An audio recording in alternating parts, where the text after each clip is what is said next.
Yo, what's going on, Dragon Ballers? Welcome back to another gameplay video. Today we have myself on the bottom playing Dark Broly, and we have my friend Larry on top playing OG Green Broly with the new reboot field card. So we're going to see how this game kind of wraps up. Obviously, we know Dark Broly is a really strong deck. We want to kind of see how OG Broly with the new reboot stuff kind of compares. And this game actually, it's pretty interesting because Larry takes a really strategic approach to the matchup. We'll see that as we go through the gameplay. So if you guys are new here, definitely subscribe, hit that bell so you don't miss a video.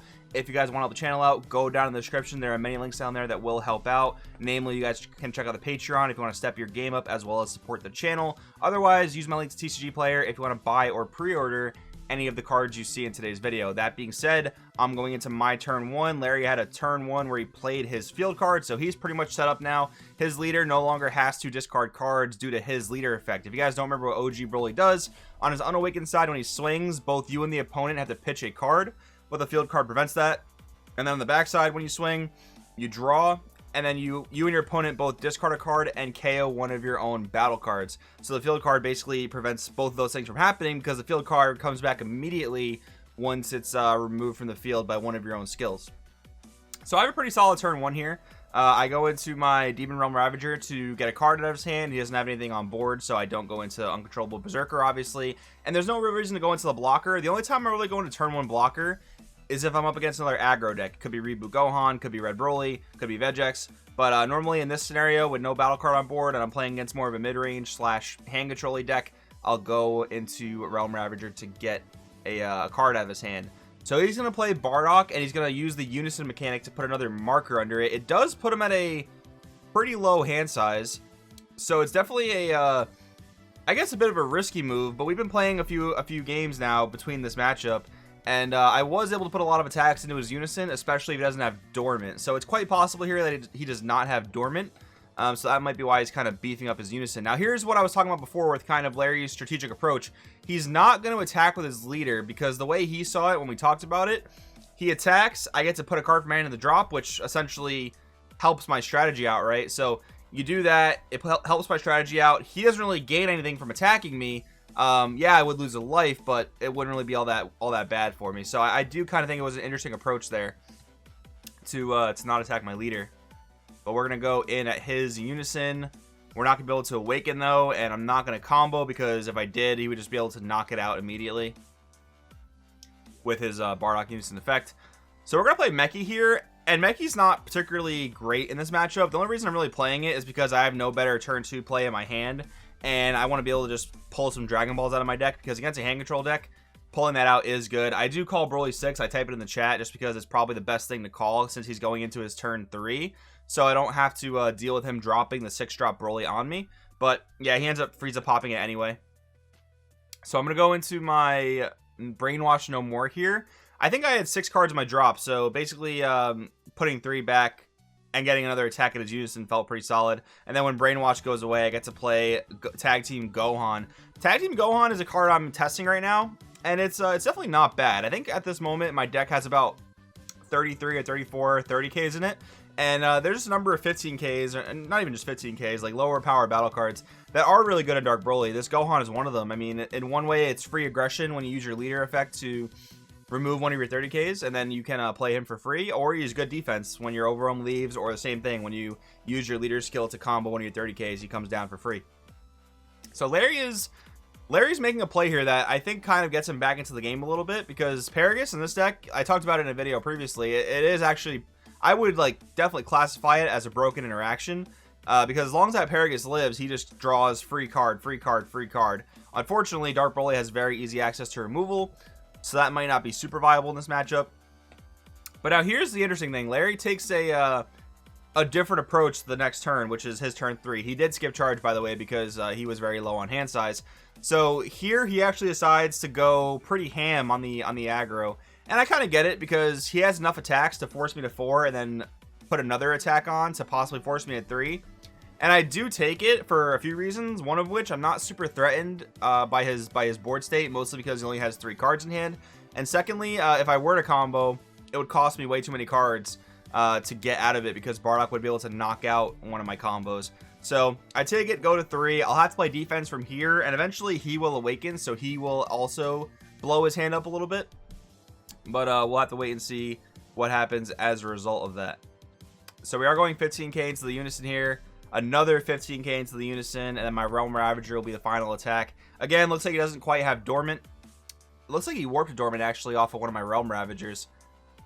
Might have been a good call to keep it, but early in the game, it's kind of tough to make decisions like that based on what you have in hand. You have very few options in hand to go off of there. So I pick up SS4 Bardock Combat Instincts. I am taking a 1 of right now. I used to play it back during set 11 when Dark Broly was more new, and it was pretty good. I just noticed it kind of started to underperform, but I put the 1 back in. I've been messing around with the build a lot lately. I was trying Heartfelt Plea for a while because now we have the new red Dark Broly that's coming out in the Ultimate deck. And Heartfelt Plea was cool, but it kind of made me play the deck in a weird way. Like, I would stall my Awaken until I could draw into the piece I was missing for Heartfelt. And that didn't really feel super good. It's, you know, another card that messes with your consistency because it's not a 30k you can mill. And it is a 1-drop 10k combo that those can add up relatively quickly. So this version right now, I'm not playing Plea, but I'm not saying it's bad. I'm just not sure if I'm super in love with it yet. So this is an important thing about Dark Broly. I see a lot of players do this. I see a lot of players leave up a lot of energy when they don't have to. Like, nothing in my hand requires energy. I don't have a Protector of the People. I don't have a SCR. I don't have a 10k combo. So there's no reason for me to leave up an energy. So I'm going to tap all my energy. I'm going to search as many cards as I can. Now I have the maximum amount of combo power.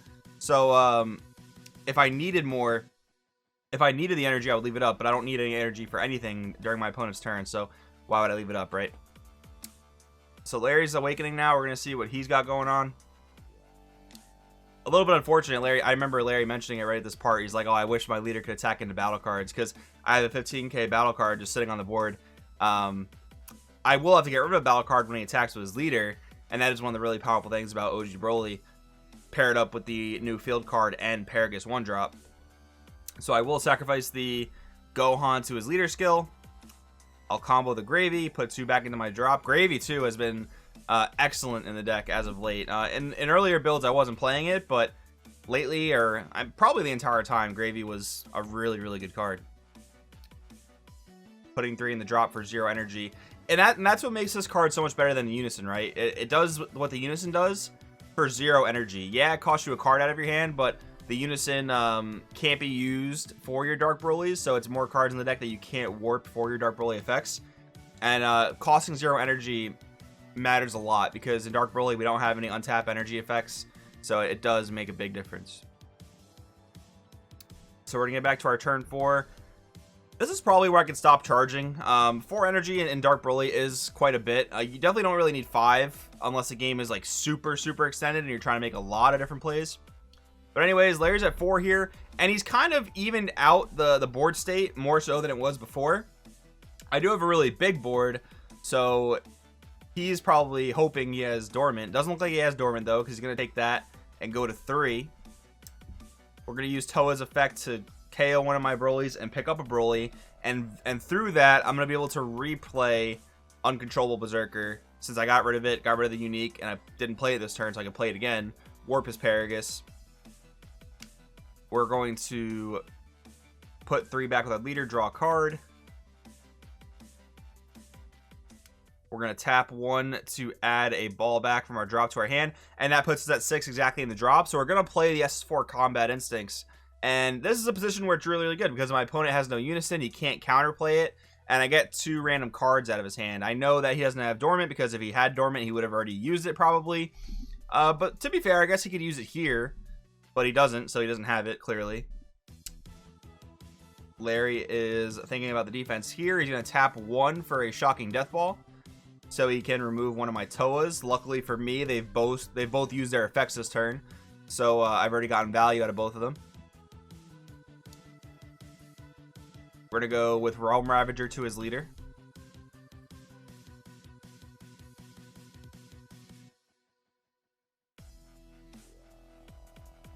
Larry's thinking on the defense here. If Larry didn't have any defense here, he probably would have scooped up already, so he's definitely taking his time to think and seeing how he can survive this turn. So he's going 25k with the super combo. He'll go to 35. Go 30k at his leader. He's at 2 life. I don't have Champa, but I also don't have energy up, so Larry doesn't have to really fear a Champa. So he's going to Shocking Death Ball the leader swing. So He's going to get rid of my other Toa, and that's pretty good because I wanted to use my leader ability to at least combo off the Bardock. I mean, him being at 1, I would have just went all in, right? But putting my Bardock to the warp as opposed to the drop slows me down a little bit for next turn. But we got to see what Larry can do here at my 3 life. Larry draws for turn. It's a pretty important decision as to whether or not he wants to charge, because he is at low hand. He can pay 3 to play the 6-drop. Actually, he's going to charge a copy of the 6-drop. So we'll see what he opts to do with that. Larry's going to swing at leader. I'm going to pop Realm Ravager and pitch a copy of Realm Ravager from my hand. I'm going to combo Gravy to stay at 3 life.